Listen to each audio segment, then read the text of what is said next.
I've come up with a way to totally eradicate this whole idea of rejection in sales. If it's over at hello, how the heck are you going to succeed in selling? You've got to rise above that and change your mindset.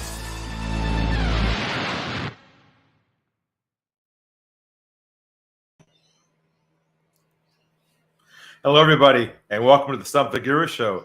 Hope you're all doing well. Hello to our listeners all over the world who's listening to this podcast right now. Welcome. And, of course, our viewers who are live, who are jumping around the world right now, getting ready to ask questions to try and stump the guru. My name is Ari Galper. I'm with Unlock the Game. We do trust-based selling. Been doing this one thing for 20 years and nothing else, just cracking the code and how to reduce the sales cycle from multiple steps to one step, how to not chase people, how to build trust with them instantly, how to decommoditize yourself by not selling the old way, how not to defend yourself. All the things you hate about selling can be solved here. And we've been doing this for a long time. Lots of folks are happy with making a mindset shift. And this show really is about people coming on live, asking me a question that they're stuck with in their sales pipeline. They're chasing someone. They have a complex situation they can't fix. They want some different insights, different perspective that you get from other sort of folks out there who teach selling. Our perspective is very different. It's based on the notion of not focusing on the sale, but focusing on getting the truth instead with people. And the truth means building enough trust with them so they feel vulnerable, opening up to you and telling you where they stand, so you can see if you're a fit or not. It's a different way of thinking. It requires different framework, different languaging, and it's not for the faint-hearted. You got to be open-minded and willing to change your thinking and adapt to the new economy. As you know, trust is now at the lowest point ever as been before in our world. And your job is not to sell. Your job is to build trust. In fact, I had a gentleman approach me recently and said, Ari, can you do some sales training for our team? And I said, I don't do sales training. I do trust training. He said, yes, that's what we need. We're chasing ghosts. They aren't calling us back, playing the numbers game. And I'm on the phones and emails and LinkedIn's getting no response. How do we build trust and stop selling? That was very brave of him to actually see that, but he did, and now he's doing great. So we're back. We're on the show here, and this show, here's how it works. People jump on live. My cohort here, Steve, will bring them in, introduce themselves, ask me a question, and they'll answer it live for them as a live coaching response. I want to also talk about the theme today. The theme of today's show is not to ever have to defend yourself in your sales process. And there might be times that people challenge you. They might say, what can you do for me? Why should I go with you? Why should we choose you over somebody else? Have you been there before? That's them putting the ball in your court, forcing you to defend yourself, present yourself, and sell yourself. That is a no-no over here. We don't want to ever be put in a position to do that. If you are, for some reason, then your goal is to shift that conversation in a way that's so elegant back to their court where they feel comfortable talking to themselves and not talking about you. And if someone says to you, why should I go with you? Your job is not to defend yourself or prove yourself. Your job is to diffuse the tension, re-engage again, and continue on around their issues. So if someone says to you, why should I go with you? Your answer should always be, I'm not quite sure you should yet. Or I'm not sure you should until we first figure out if your issue matches how it can help you. Let's first see if we're a good fit, then we can go from there. Would you be open to that? Or if someone says to you, why should I choose you over somebody else? Your answer should be, I'm not sure you should. I think the best way to approach this would be to find the person who you trust the most. If it's okay with you, can we take a step back for a moment and can you walk me through your situation, your issues, your challenges, and I can kind of diagnose where you're at, and we'll go from there. Would that be okay with you? So you want to turn the tables and let them understand this is a doctor-patient conversation, not a you choose me conversation.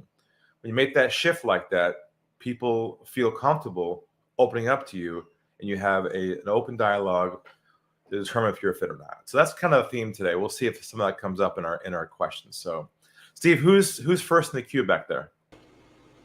All righty, here we go. Happy May, everybody. We're here, and first is going to be Bob Kerr. I'm going to bring Bob on. Hey, Bob, how are you today? If you could let everybody know a little bit about yourself and then your question for Ari, please.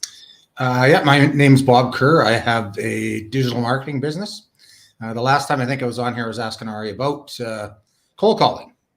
And so far, I'm able to resonate as far as opening, hi, can you help me out for a moment? And coming up with a problem statement in order to engage them, especially even with the person on the phone to start with that's trying not to let me through, the gatekeeper, and kind of using the same question again with the actual prospect. So I'm able to usually get that far fairly easily. And then I'm asking, of course, several questions about, their online presence and things like this. How is your website working for you? Do you do any ads and things like that? And a lot of times they're very engaging. Say, yeah, no, we're interested in that kind of stuff. And what I'm trying to do though is just on that initial call is to get the second appointment. And I have many of them though. I kind of go from there and say, well, would you mind if we, make a second appointment so I can kind of follow up and we can kind of go from there. And, I get a lot of, I want to think about it. All right, hold right there, Bob. Hold right there. So sounds like you're getting halfway there, but you're not getting from there to the appointment. Is that right? Right. Yeah. There to the, yeah. To get to the next step. Yeah. So I think what's happening here is your languaging is not exactly right for them to feel comfortable trusting you enough to book the appointment.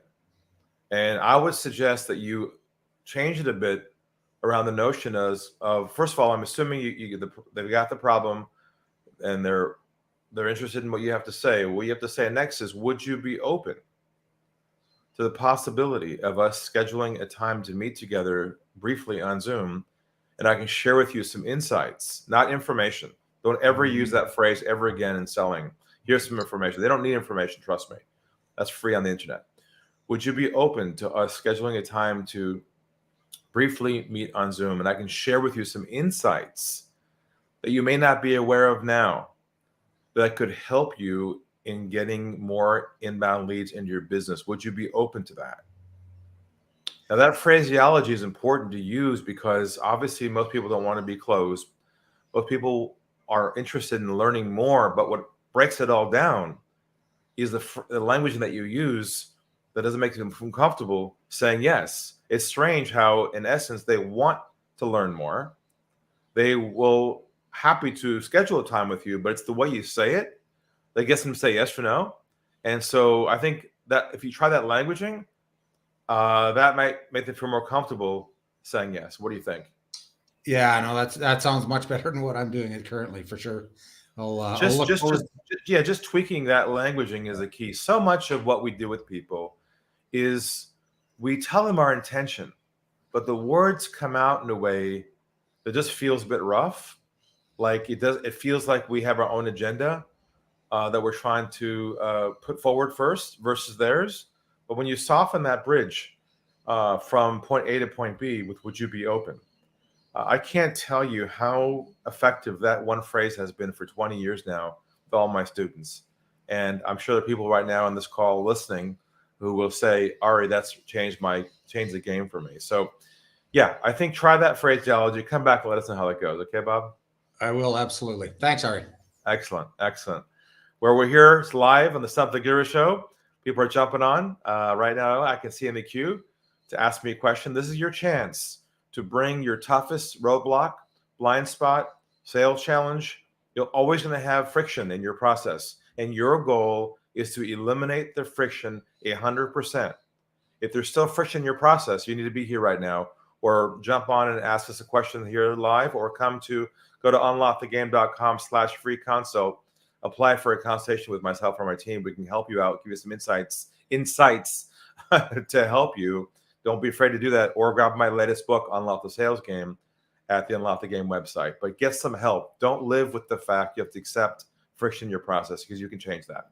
All right, Steve, who do we have next back there? All righty. Coming up next, you know him, I know him. A lot of people that watch the show know him. It's Sam. We're going to bring Sam on. And Sam, if you can let the people that don't know you yet know a little bit about you and your question for Ari.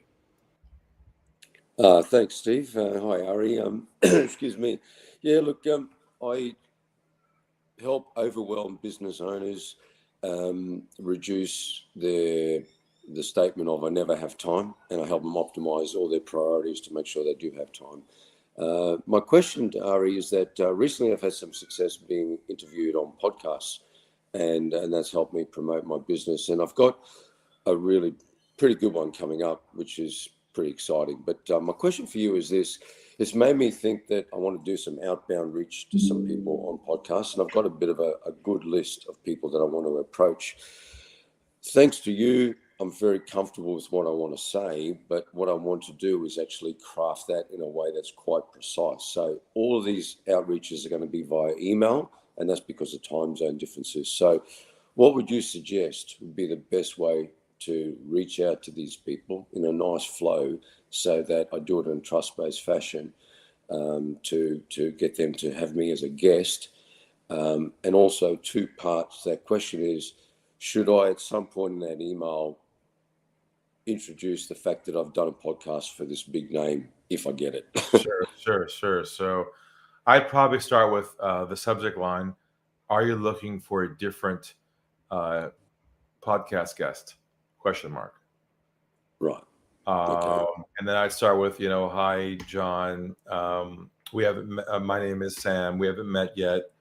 I've been listening to your podcast. I'm a big fan of it.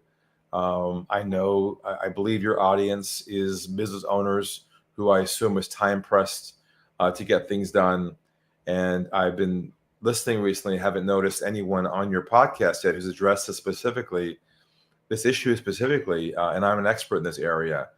I just wanted to see if you'd be open to the possibility of considering the idea of having me interviewed on your show to share some insights and new ideas for your audience that could help them tremendously in getting more control of their time.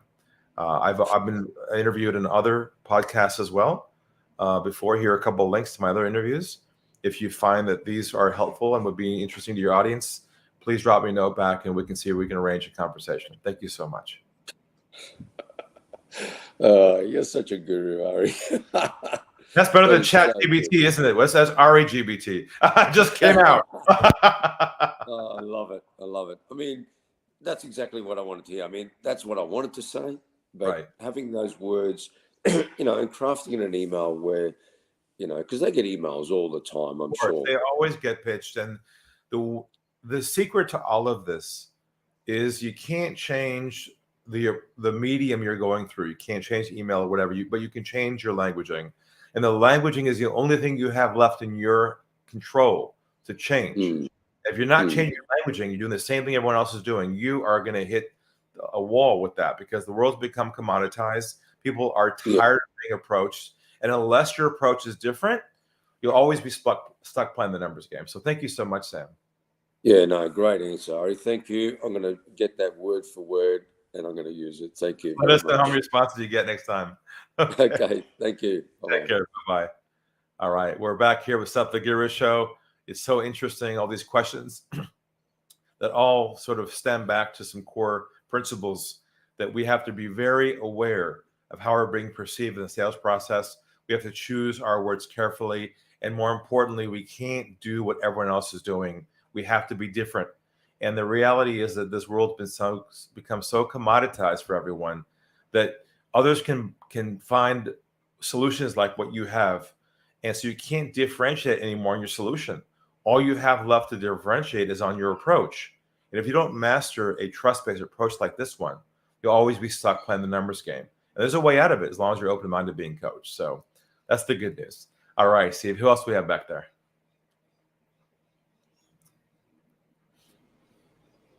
Don't mind me. I am lagging today, so I am trying to fight through the horrible internet here in New York.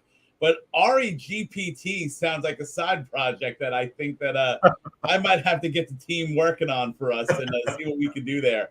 Right. There's definitely something there. So let's bring on Theodore. I'm going to bring on Theodore. Hopefully the clicking is working and we get him in. Here we go. All right, Theodore, if you can let everybody know a little bit about yourself and and then your question for Ari, that would be fantastic. Thanks so much, gentlemen, and pleasure to meet you both too.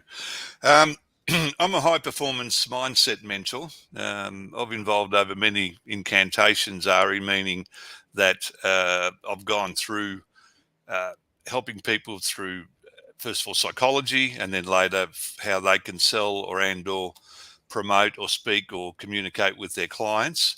And I moved to a point now where I just decided I don't want to go through, and not for more the time wasting aspect of having to do incredible uh, levels of digital marketing to get people who are half interested forget 24 hours that they said that they booked an appointment with you. I more want to get to decision makers and also sort of people who are sort of maybe older, sort of more towards me, but more in control, or business owners, entrepreneurs, and athletes. So basically, I want to deal with the top end of the market, entrepreneurs, or I do deal with entrepreneurs, athletes, and white collar professionals such as lawyers, accountants, and the like. I specialize in mindfulness and wellness as a base, but ultimately, I lead that person through to gaining clarity, removing blocks, and then ultimately setting, what they want to do, and create, if you will, a new certainty for them and a new level of business. So with myself, having come through financial services, I was wanted to ask you, first meeting protocols, Ari, along services. Is there a difference, or how would you structure a meeting if you were A, selling your own services, or B, selling, say, something of services for someone else, like real estate or something else? Well, let's talk about. Would the meeting be the same? Let's talk about your service. Let's talk about you. Yeah. Okay. Yep. Let's say you have a first meeting with someone, and they agree to meet Yep. with you, on a lawyer or something, an athlete, and Yep. they heard about your service, and they Yep. show up on Zoom for a first meeting. How would you normally start that call meeting now? What would you normally say now? How would you begin? I'd normally ask them for a bit of background, and we'd sort of like go through sort of a more like a chronological conversation, what sort of led them to this point, and really, there's no point talking to someone if they have no idea of what they're actually looking to do. So I'll try and sort of establish sort of what they're looking to do. But why I've come on the show is, you say, and a few other astute people, in terms of when you're selling or creating a relationship with connection and trust, do not pitch and do not probe, because it comes across as you're really only flagging your own self-interest. So I've read your book many times, Unlock the Game. It kind of keeps me on track. But I thought I'd ask you personally, how would you go about representing services like that? What would you sit down and talk about? First, you have to have the mindset of a patient-doctor metaphor. So when they show up on the Zoom conversation, the first thing you want to ask is this: after you say hello, nice to meet you. If it's okay with you, John, can we take a step back for a moment? You walk me through your background, your story, your journey up to your current situation. We'll go from there. Would that be okay with you? Ask permission first. Yep. That's bedside manner, like a doctor, with empathy. Then they start to open up to you, and they start to share with you what their challenges are. Yep. You don't intervene. You don't fact find. You don't ask questions. You have to let them come full circle. Once they unravel everything, you listen for the biggest challenge they give you. You listen. They'll tell you one thing in there that'll be the issue. Then you say, now you mentioned that your biggest concern was X, Y, Z. Here's the next question on the iceberg, as I call it. Can you tell me a little more about that? Mm-hmm. Like a doctor, tell me more about that. And that's it. You don't keep talking. Put the ball in their court. Then they'll open up to you and tell, well, I'm worried about this and this and this. Next question you ask is, how long has that been a problem for you? Mm-hmm. Next question you ask is, what's been the impact to your business and your life emotionally right now by having to deal with this every day? What's the impact of the problem? Yep. See, we're going down what I call the iceberg now. We're going below the surface of the problem, where you're unpacking, doing like an X-ray on the problem. Yep. Well and said. He or she is now understanding the full context of it and the seriousness of it. And no longer is this about you anymore. They don't care about your service. They don't care about what you have to offer. Your service is now irrelevant in this process. It's all about having them own the problem first. Mm. And the last question you ask is this a priority for you to address once and for all, to sleep better at night and move on? Is this a priority for you? And I'm okay if it's not. Always give them an exit door. Allow them a way out so they don't feel trapped, because they have to own the problem. Now, if he says to you, yes, this is an issue I want to resolve, then you're halfway there without discussing services at all. Now, the next step is not, real quick, the next step is not to say, well, here's my services. The next step is a meta step, that I call it, is to create a visual tool, what I call a roadmap, which is a visual way to show them what your process is to solve the problem. Not your price, not your services, not your background, just certainty and simplicity in a framework they can see, that gives them comfort to know that if they hire you, you'll follow a formula. It's your success formula. If you have those two pieces of the puzzle put together, then you eliminate you ever having to sell your service, because they'll say to you, how can you help me? Then you're good. So that's a quick snapshot of what I call the one call sale model. We'll talk more about that, but actually give you a sense of where to go from there. How's that sound to you? No, it sounds terrific. Just a quick one, because you've obviously got other people.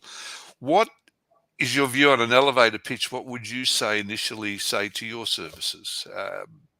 How would you stand out from the crowd, given you just mentioned the commoditization of everything now? All the emails look the same. All the, the people, all the text messages look the same. All the, the Facebook, scrolls look the same. What is your view on an elevator pitch these days? Whenever if you're forced to give someone a pitch in an elevator, for instance, it should never be about what you do and your solution. That's the number one rule. It should always be about the problem you help them solve. So if someone approached me, I'd say I help business owners who are in a low volume, high margin model, who are chasing opportunities and not converting them from multiple steps into one step. That's what I help people solve. That's all I'd say. I did this actually last week at a large virtual conference, and they asked me to introduce myself, and I said exactly what you just told me, and every hand went, that's me. I've got that problem. I want to talk to Ari. And we had so much business coming. We had enough for a while. So the clarity that you provide on the problem is the bees to the honey, not your services. So would you say, I'll just last a little bit, would you say I help people who are concerned with they're not achieving peak performance, their business isn't going as well as they do? Would you get it more specific than even that? I would say I help business owners specifically who feel like they're being held back from their potential. They have obstacles they're fighting through, and they sleep at night. They keep thinking about work. That's people who I help. That's me. It's everyone in the room. That's the whole point. Anyways, good to see you again, Theodore. Likewise. Take care. All right. So here we are in the Stump The Guru show. I hope you've enjoyed it today. We had an array of questions, and you'll probably see the themes that I'm covering. There's languaging, there's mindset, there's framework, there's roadmaps. But once you put them all together, it's just so easy to be yourself and no longer have to pitch yourself anymore, and just stop selling yourself. I know it sounds so contrarian. We are taught by everyone else on the market right now to present yourself, have a presence, get out there, knock on some doors, email people.